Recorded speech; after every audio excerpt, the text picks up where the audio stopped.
Hey guys, what's going on? It's Fun Guy here. We got a new review today, and we're just going to go ahead and jump right into it because I really don't have that much time today.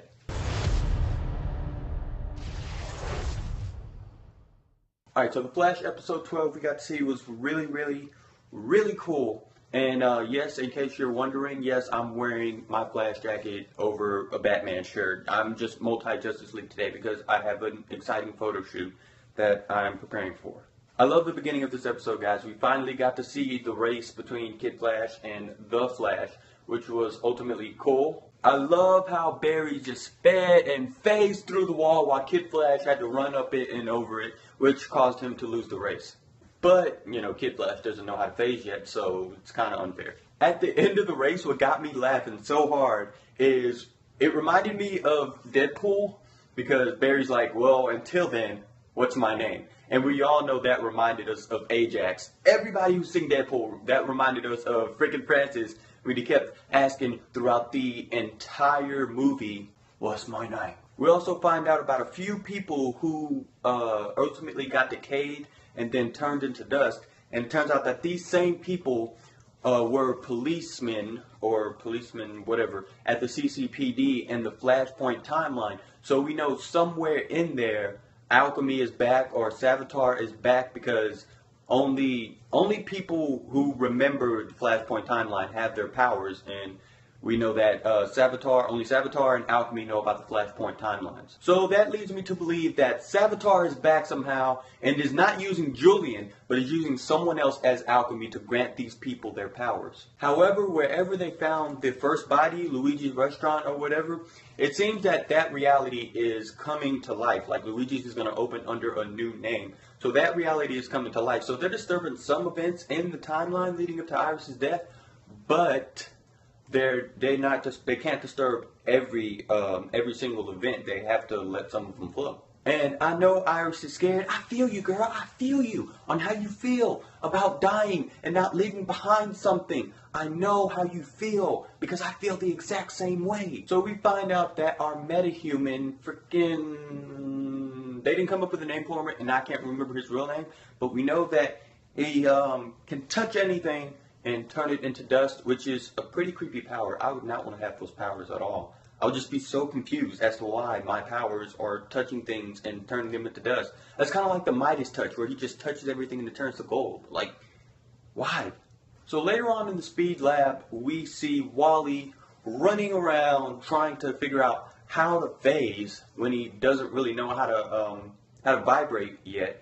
I mean, I guess ultimately when he figures out how to vibrate, then he'll figure out how to phase, which we saw later on in the episode. The really weird and awkward part that's going to get me is Wally is starting to develop feelings for Cecile's daughter, which I know isn't true because he really likes Jessie, but at the same time, like, Cecile's daughter is totally into Kid Flash and thinks he might be cute under the mask or whatever happened between that whole mishap. But it's going to be really weird and awkward because Joe is dating Cecile, and yeah, but you know what I'm trying to say. I mean, it's kind of cool how the guy who can turn stuff into dust, that's what I'm calling him. I'm going to call him Dusty. Dusty. It's cool how we got to see Dusty freaking touch Iris before Kid Flash had a chance to get her. So we finally got to see that point in Kid Flash where he wasn't fast enough to save someone.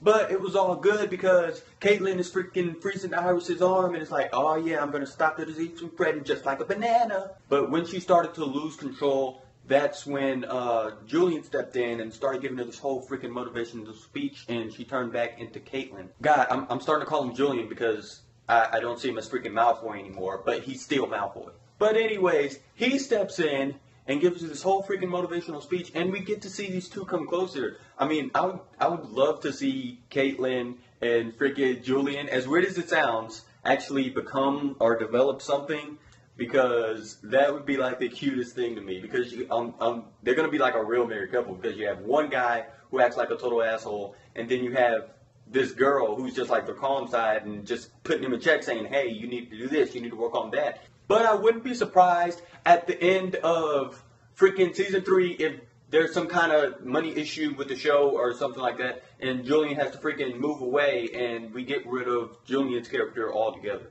But if he does freaking stay, that would be pretty cool, actually. Finally, at like the point, almost at the end of the episode, we get to see Wally finally phase, and he was like, oh, you know I can't freaking phase, Barry. You just freaking phased the whole train through the rubble of the freaking tracks. And he was like, oh, I just did it because I had to. You have to do it, Wallace. And so Wally cut his freaking hand open, phased through Dusty, and was like, oh yeah, your powers are neutralized. Well, look at that. And ultimately, they came up with a cure for Iris. Now, my theories were different.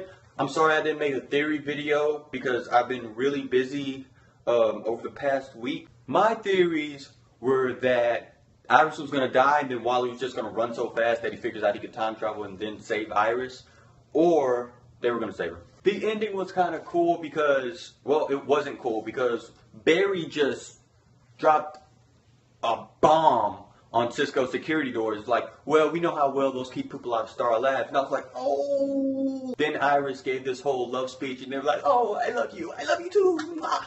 That's what leads me to my new theory video, which is coming up, guys. At the end, we see freaking Jessie run out of a breach, and she's like, oh, Grodd's got my dad, and he's got him in Gorilla City, which is kind of cool, because now we finally get to see the episode of the screen cap. I don't know if you guys follow Grant Gustin on Instagram or Malfoy. They were in Gorilla City. They're in some kind of jungle, and they're gonna go save.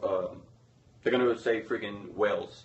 A theory video is coming on the Flash Gorilla City, guys. I can't wait. That is all I have for this video, guys. Don't forget to give it a thumbs up and share it with all your Flash friends. Don't forget to hit the subscribe button for all things superhero related on this channel. I gotta keep getting ready for my photo shoot, guys.